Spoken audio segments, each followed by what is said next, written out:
বদলি রান্নাঘর থেকে প্রত্যেককে শুভকামনা জানিয়ে আজকের পর্ব শুরু করছি। আজ আমি বাজারে এখন মেথি শাক একেবারে ঢালাও পাওয়া যাচ্ছে। মেথির শাক বিভিন্নভাবেই রান্না করা হচ্ছে। তো আজ আমি যেটা মেথির শাক দিয়ে রান্না করেছি সেটা শুধু মেথির পাতাগুলো নিয়েছি। শুধু পাতাগুলো দিয়ে কীভাবে রান্না করেছি দেখবেন। একটা অসাধারণ লোভনীয় এই রেসিপিটা পনির, কড়াইশুঁটি আর মেথি পাতা দিয়ে। দুর্দান্ত মশলাদার, রুটির সাথে, ভাতের সাথে, ফ্রাইড রাইসের সাথেও ভালো লাগবে। দেখতে থাকুন জিনিসটা আমি কীভাবে বানিয়েছি। এখানে আমি বেশ কিছুটা মেথি পাতা নিয়েছি। শুধু পাতাগুলোই বেছে নিয়েছি, কারণ এর ডগাগুলো দিলে তিতো হয়ে যাবে। মেথি পাতাগুলো আমি ধুয়ে নিলাম। আর পনির, এটা আমুল পনির 100 গ্রামের আমি এরকম করে কেটে নিয়েছি, সরু সরু লম্বা লম্বা করে নিয়েছি। কড়াইশুঁটি 1 কাপ মতো। এবার কড়াইতে সর্ষের তেল দিয়ে তার মধ্যে আমি ঘি দিয়ে দিচ্ছি।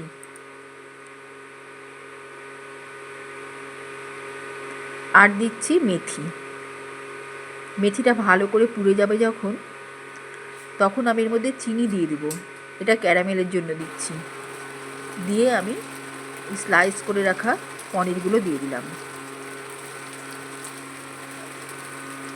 এখানে 100 গ্রাম পনির আছে, আর 1 আঁটি মেথির শাক আছে, আর কড়াইশুঁটি আছে 1 কাপ মতো।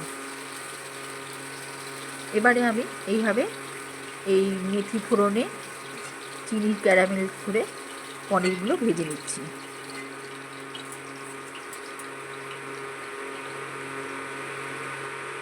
অবশিষ্ট তেলের মধ্যে আবার আমি মেথি দিলাম।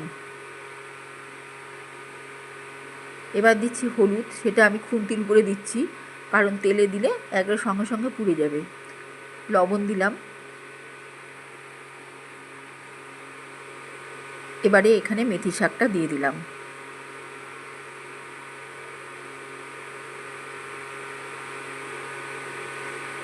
ভালো করে কষিয়ে নিচ্ছি। মেথি পাতা থেকেও জল ছাড়বে এবং জলটাকে সম্পূর্ণ টানিয়ে নিব।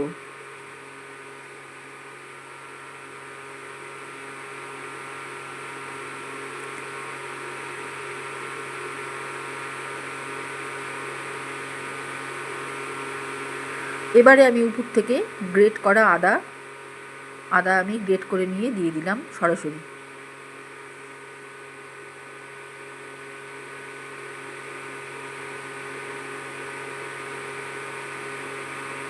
আদাটা দিয়ে আবার কষিয়ে নিচ্ছি।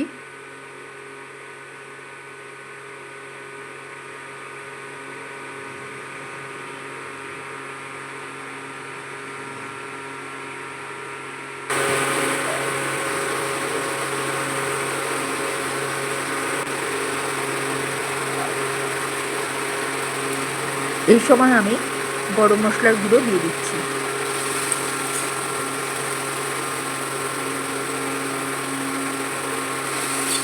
খুন্তির মধ্যে হলুদটা লেগেছিল, সেটা দিয়ে সব কিন্তু মাখিয়ে এবার পুরোপুরি রসও টেনে গিয়েছে মেথি পাতার। আমি এখন এটা তুলে নেব। তুলে আমি এটা পেস্ট করে নেব।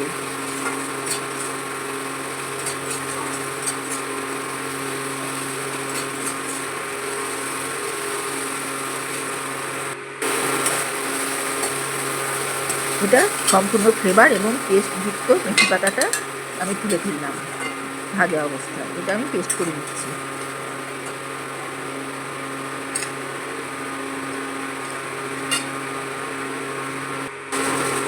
এবারে ওই কড়াইয়ের মধ্যেই আমি 1 কাপ কড়াইশুঁটি দিয়ে দিলাম। দিয়ে সামান্য জল দিয়ে একটু ভাপিয়ে নেব। নাড়াচাড়া করতে করতেই এটা নরম হয়ে আসবে, ভাপানো হয়ে যাবে।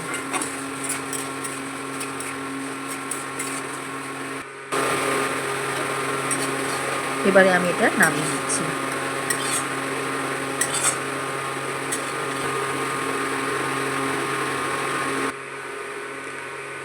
আবার সর্ষের তেলে ঘি দিলাম। এবার দিচ্ছি শুকনো লঙ্কা।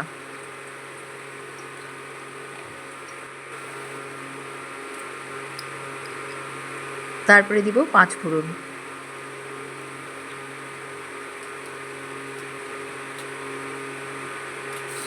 এরপরে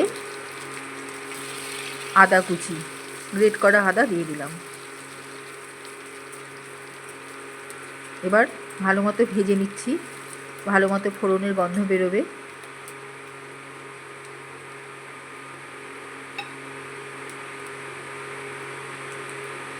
চিনি দিলাম, এটা ক্যারামেলের জন্য। লবণ দিলাম। এবারে হলুদ দিচ্ছি, লঙ্কা গুঁড়ো,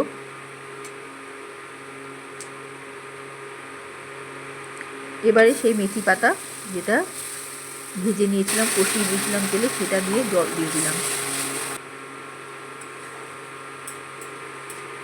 এবার এই জলে মেথি পাতাটা আস্তে আস্তে মিশতে থাকবে, আর ঝোল হবে এটার।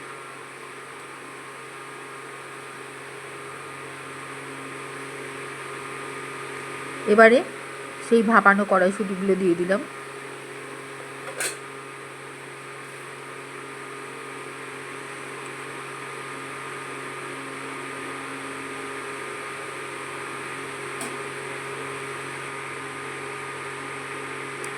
এবারে দিচ্ছি পনির।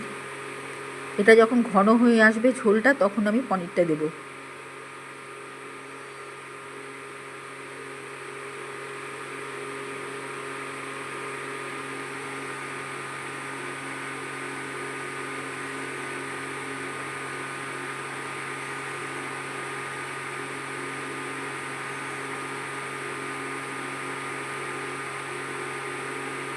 এবারে একে একে হলুদ, লঙ্কা গুঁড়ো দিতে থাকলাম।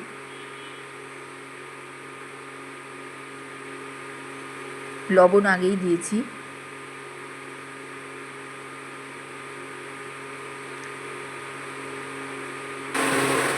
এবারে দিচ্ছি চালের গুঁড়ো।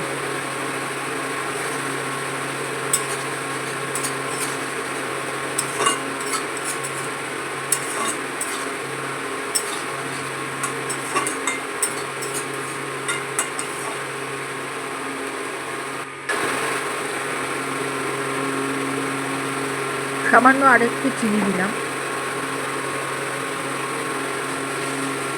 এটা না দিলেও চলে, তবে একটু মিষ্টি মিষ্টি হলে ভালো লাগে। এই সময় ঘি দিয়ে দিলাম আর একটু।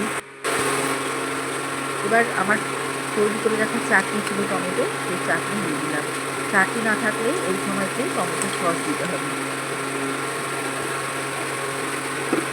আমার সসের থেকে চাটনিটাই ভালো লাগে, আমি চাটনিটা দিলাম। চাটনি দিয়েই আমি গরম মশলার গুঁড়ো দিয়ে দিলাম, আর একটু সামান্য গোলমরিচ দিয়ে দিলাম।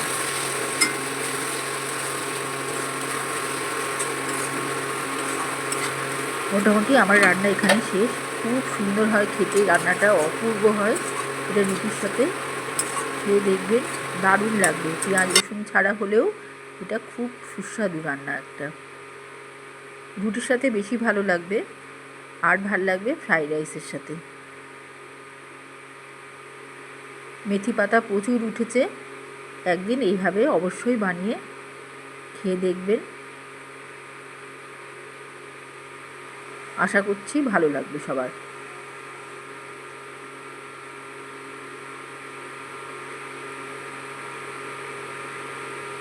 আমার রান্না আজ এখানেই শেষ।